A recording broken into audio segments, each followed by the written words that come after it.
अडिगान गाते को कमेंट करते को लेका तबना जे मारंग बुरु बाहा दो तीस कना। तबे तेहिं दो ओना बाबत बन गलमारावा जे मारंग बुरु बाहा दो तीस कना। तबे देला नो वीडियो बन एतहब लेगे। सानाम को जोहार संताली अड़ांग रिन आतंग दराय पे। तबे जतो हर पे बड़ाया मारंग बुरु बाबत दो जे मारंग बुरु दो ओकारे मेना से मारंग बुरु बाबत आरहों एटा कथा पे बाड़ाय गया। और जुदी बापे बाड़ाय खान नासेना इन लय पे और जहां को पारमान बछर जुदी पे ध्यान ले खान पाले पे बाड़ाय का गया जे जहाँ पारमान बछर मारंग बुरु बाबत मिटन कंट्रोवर्सी जनाम लेना उनको जेन और आबो आदिवासी तलारे नोआ खातिर ते चेदा से ओंडे जहाँ मारंग बुरु रे आबोरेन आदिवासी को और मूलवासी को ओंडे को देजो कान थेना और ओनारे ओंडेन को जेन ओंडे मेना कोआ उनको हाँ उलुंगी जहाँ को तहना जहाँ आकुरेन साधु उनको हाँ को ओंडे को मेता को थेना जे आलो पे रकाबा चेदा से आपे दो हंडी परवा पे नुया जिल पे जमा ओना खातिर ते आलो पे रकाबा तो उन रगी ओना तपाम ओना जनाम लेना से झगड़ा जनाम लेना और उन रगी आबो ओंडे बन सेटर लेना 10 जनवरी हिलो और उनको बन बड़ाय चुले को जे नुआ मारंग बुरु दो आले आदिवासी आकना सेदाय खना आदिवासी आकना आले इंग्लैंड रेना कोर्ट रे आले ले जितकर कना तो ओना खातिर ते नुआ दो आले आकना तो उनखन दो पाले अडिगान होर को बड़ाय के तमना और पारमान बछर हा जहाँ दो बाहा बंगा तहे कना उन रे ओंडे पे सेटर लेन गया और इन ले सना जे जतो बछर गी अड़ी सेदाय खन गे ओंडे दो हाँ दिसोम बाहा ओंडे दो हुयुत तहेना मारंग बुरु रे दो तबे नेस दो हाँ ओंडे मारंग बुरु रे दो हाँ जहाँ बाहा परब कना ओना दो हाँ पुइलु दोसार और तेसार फागुन रे हुयुआ तो पुइलु दोसार और तेसार फागुन जहाँ दो 11 मार्च 12 मार्च और 13 मार्च हिलो हाँ पड़ा कना तबे हाँ जहाँ पुइलु जहाँ फागुन कना पुइलु फागुन दो ओंडे मिटन दादा होड़ फोन दिया और उनी लय दिन लेका जे पुइलु फागुन दो हाँ ओंडे नड़का हुयुआ पुइलु फागुन दो और दोसार फागुन दो हाँ 12 मार्च उन हिलो दो हाँ उन हिलो दो जहर सड़ीम दालब हुयुआ और उन हिलो गे हाँ अयुब सेन मारंग बुरु चोटते हाँ राकाबो हुयुआ बंगा बुरु लिगिते और हाँ दोसार हिलो माने 13 मार्च हिलो माने तेसार फागुन हिलो मारंग बुरु रेना जहाँ जाहिर गाड़ कना चेतान रे ओंडे हाँ बंगा बुरु हुयुआ तबे नोनका आपे पे बड़ाय के तबना जे पुइलु दोसार और तेसार फागुन रे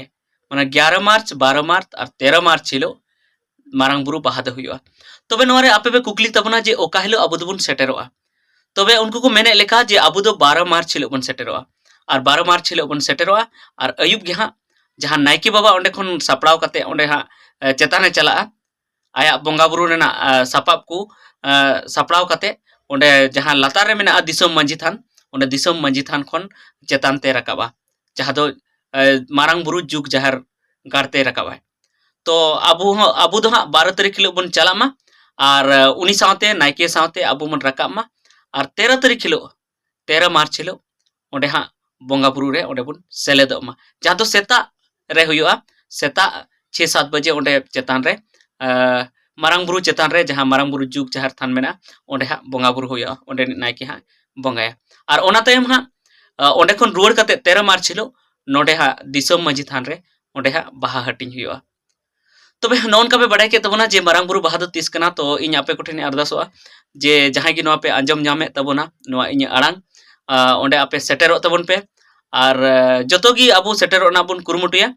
जाथे ओंडे जस्ती खन जस्ती जुती बन भीड़ लेखान दिन कलम मा बन भीड़ के गया नेस बन भीड़ लेखान तबे हाँ ओंडे हाँ उनको जेन को से एटा जाति को से सरकार हो नोय ध्याना मेनाय जे नुकुआ लगिद हो मारंग बुरु दो अडी मारंग से अडी महतान कना और हुई दड़े नुकु उन एवेंट बाको थे कना से गोटा भारत दिसम रेन जुमिद बाको थे कना उना खातिर ते बाको सेटेरो कना मेनखान नुकुआ लगी ते दो हाँ नुकु समाज लगी ते दो मारंग बुरुआ अडी गी महत मेना और नोआ लगी दो नुकु दो नोआ रना अधिकार दो एमा को हुआ और सरीगी नोआ मारंग बुरु दो आबुआ कान गया और मुचे रे हाँ मिटन बन ले अपना जे मारंग बुरु दो हाँ ओकारे मेना अडिगान हर नोआ को कुकलिया तो मारंग बुरु दो हाँ पारसनाथ जहाँ दिकु को मेता कना जैन को दो पारसनाथ मेता कना को समित शिखर जहाँ रे मेना चेतान रे चोट चूड़े रे ओना गे हाँ मना पारसनाथ बुरु गे हाँ मारांग बुरु आबो दोबोन मेता और नोआ दो सेदाय खन बोन मेता कना उनको दो पारसनाथ दो उनको को मेता कना जखन हा उनी आकुरेन जहाय हापड़ाम उनी पार्श्वनाथ जखन हा नोडे हेज कते गoj एना ओंडे ओंडे ताहे ताहे ते ओंडे की माने गoj एनाय आया जीवी आलाय के तो उन खोना हा उनिया ओंडे मंदिर को बनाव के उन खोना उनको दो ओना दो पारसनाथ को मेता कना मेनखान आबो दो सेदाय खन ओना दो मारांग बुरु कान तबोना और मारांग बुरु ते गी ताहेना और मारांग बुरु दो आबो कान गे गोटा बुरु गी आबो काना तो नोआ दो हा झारखंड पोनोत ना गिरिडीह जिला माने भारत दिसम ना झारखंड पोनोत ना गिरिडीह जिला रना मधुबन रे मेना तो आपे ओंडे पे सेटर दाड़ेया और ओका लेका तेबो सेटरोआ उना को बाबत ते हा नेक्स्ट वीडियो रे लay बोना तबे ठीक है निता वीडियो दो इनेगी मा सानाम को जोहार।